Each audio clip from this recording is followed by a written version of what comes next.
Assalamualaikum warahmatullahi wabarakatuh. Salam sejahtera untuk kita semua. Yang saya hormati, dosen pengampu mata kuliah pengembangan bahan ajar dan media pembelajaran, Ibu Sulastri SPDMH, serta teman-teman yang berbahagia. Perkenalkan, nama saya Shintia Widyaningrum dari Fakultas Keguruan dan Ilmu Pendidikan, Prodi PPKN, ingin menyampaikan materi untuk beberapa menit ke depan, yaitu mengenai memahami peran dan kedudukannya sebagai warga negara Indonesia. Selamat belajar. Sebelum saya membahas materi, kita perlu mengetahui beberapa topik materi untuk pembelajaran materi hari ini. Yang pertama adalah pengertian peran dan kedudukan warga negara. Yang kedua, dasar peran dan kedudukan warga negara. Yang ketiga, jenis peran dan kedudukan warga negara. Lalu yang terakhir adalah contoh peran dan kedudukan warga negara. Jadi apa sih peran warga negara?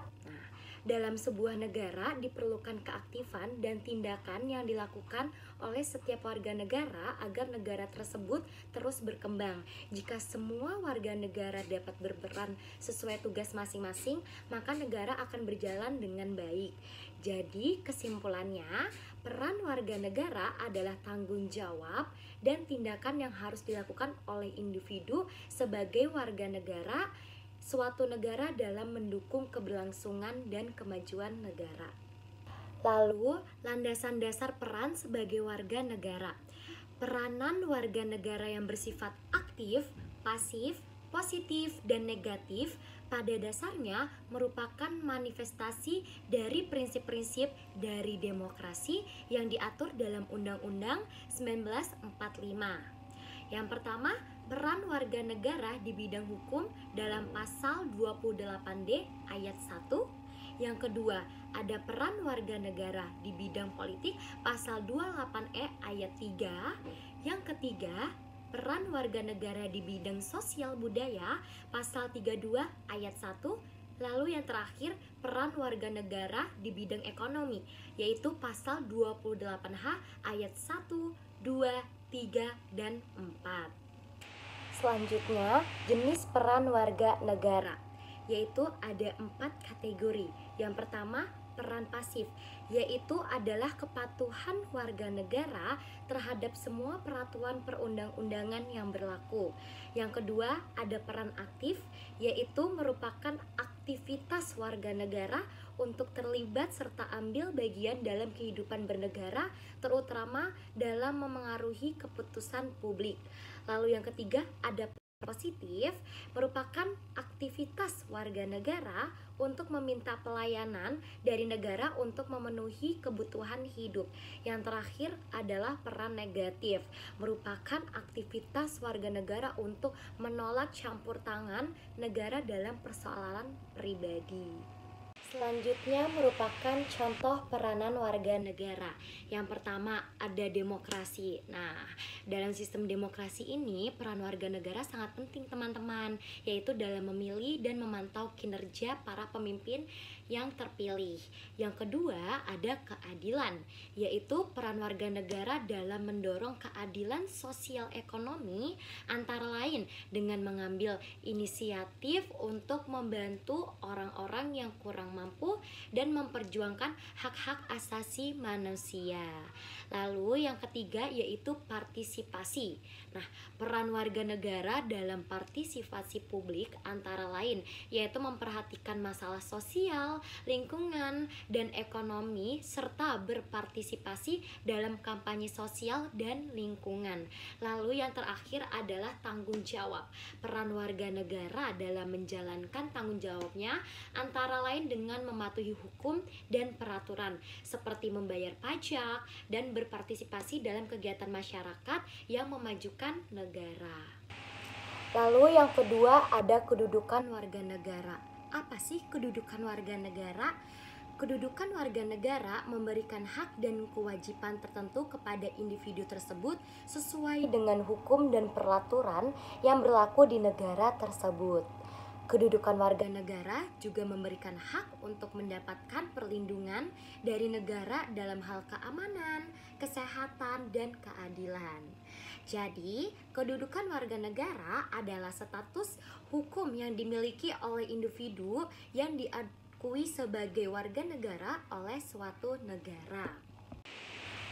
Dan landasan dasar kedudukan sebagai warga negara, Undang-Undang 1945 pasal 26 sampai 28 menjelaskan bahwa negara adalah anggota suatu negara yang mempunyai kedudukan khusus terhadap negaranya serta memiliki hubungan hak dan kewajiban yang sifatnya timbal balik terhadap negaranya. Yang pertama, kedudukan warga negara yang diatur dalam pasal 26 ayat 1, 2, dan 3. Yang kedua, kebersamaan di mata hukum yang diatur pasal 27 ayat 1 dan 2. Lalu yang terakhir, hak warga negara yaitu pasal 28 ayat 1 dan 2.